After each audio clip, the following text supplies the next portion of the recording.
પટેલ સમાજ આમ તો દરેક ક્ષેત્રે આગળ છે, તે પછી ઔદ્યોગિક જગતની વાત હોય, નોકરી ધંધાની વાત હોય, શિક્ષણની વાત હોય, સામાજિક વાત હોય, પરંતુ હવે ક્રાઇમની દુનિયામાં પણ પટેલ સમાજ અગ્રેસર છે.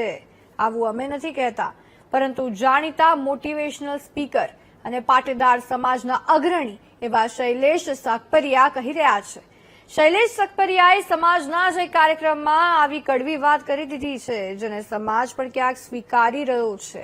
ત્યારે સમાજના લોકોને સંદેશ આપતા સકપરિયાએ શું કહ્યું, આવો જણાવીએ. પટેલ સમાજ ગુજરાતમાં આર્થિક રીતે સમૃદ્ધ સમાજ, એજ્યુકેશન લેવલે સૌથી આગળ વધતો સમાજ, ધાર્મિક કાર્ય હોય, રોજગારી આપવાની વાત હોય, હંમેશા ડંકો વાગે. રાજનીતિમાં પણ પટેલ સમાજની બોલબાલા છે.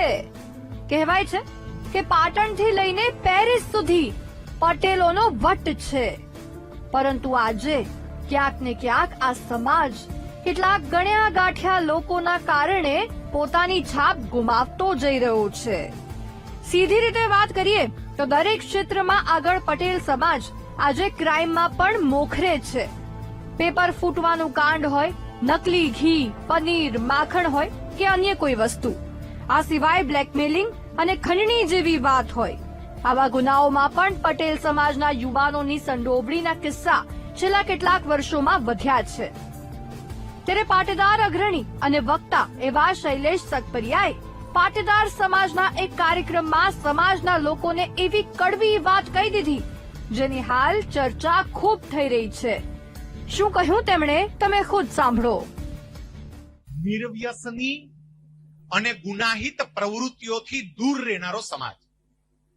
આપણો પરિચય એ હતો, આપણે નિર્વ્યસની હતા, ગુનાહિત પ્રવૃત્તિઓથી દૂર રહેતા હતા. અને હવે જરાક જા તારે વાત કરો સાહેબ, ખાતરીપૂર્વક કહો કે છાપામાં તમે સમાચાર વાંચો, ડુપ્લિકેટ ઘીનું કારખાનું પકડાનું, વાંચજો, અંદર પટેલીઓ જ એકાદો હોય, તમે જોજો, હોય જ લગભગ. સાહેબ આપણે ક્યાં જવા માંડ્યા? બધાનું કારણ શું? ટૂંકા રસ્તે પૈસાદાર બનવું છે. બધાને ઝડપથી પૈસાદાર બની જવું છે. હમણાં જ અહીંયા શરૂઆતમાં જયારે વાત થતી હતી ત્યારે સાહેબ શરૂઆતમાં જ કહેવામાં આવ્યું, અત્યારે સુરતમાંથી પાટીદાર સમાજના કેટલા દીકરાઓ જેલમાં છે અને ક્યારે મુક્ત થશે ને કઈ નક્કી જ નથી. શૈલેષ સકપરિયાએ જે કહ્યું તેમાં કેટલું સત્ય છે તે લોકો સારી રીતે જાણે છે. વાત અહીં કોઈની બદનામીની નથી, વાત યુવા પેઢીને સારા માર્ગ પર લાવવાની છે. ગૃહમંત્રી હર્ષ સંઘવીએ પણ પાટીદાર સમાજના એક મહાસંમેલનમાં હાજર રહીને સમાજના યુવાનોને એક કડવી વાત કરી હતી. સાંભળો.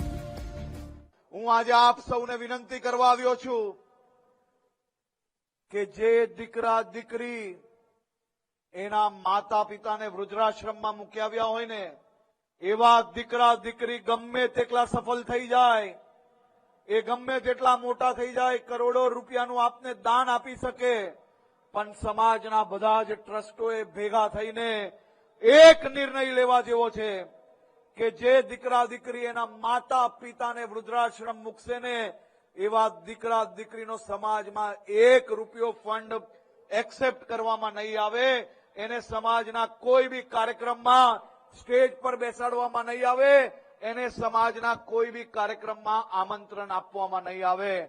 પછી જુઓ કે કોઈ બી માતા પિતાને વૃદ્ધાશ્રમમાં મૂકવા જાય છે કે નથી જતા. અહીં એટલું કહેવું છે કે ગુનો કરે તેનો કોઈ ધર્મ નથી હોતો, મા બાપને તરછોડે તે કોઈ એક સમાજનો નથી હોતો, પરંતુ વાત આજે કણબી સમાજની છે, જે પોતાના સિદ્ધાંતો માટે જાણીતો છે. આજે તે સમાજમાં ક્યાંક યુવા આડા રસ્તે જઈ રહ્યા છે. તેવામાં આવા લોકોને ફરી સીધા રસ્તા પર લાવવા સમાજની ફરજ છે. અને આ માટે હવે વડીલોએ ફરી એકવાર સમાજની દોર પોતાના હાથમાં લેવી પડશે. ધ્રુવ સોમપુરા, વીટીવી ન્યૂઝ, સુરત.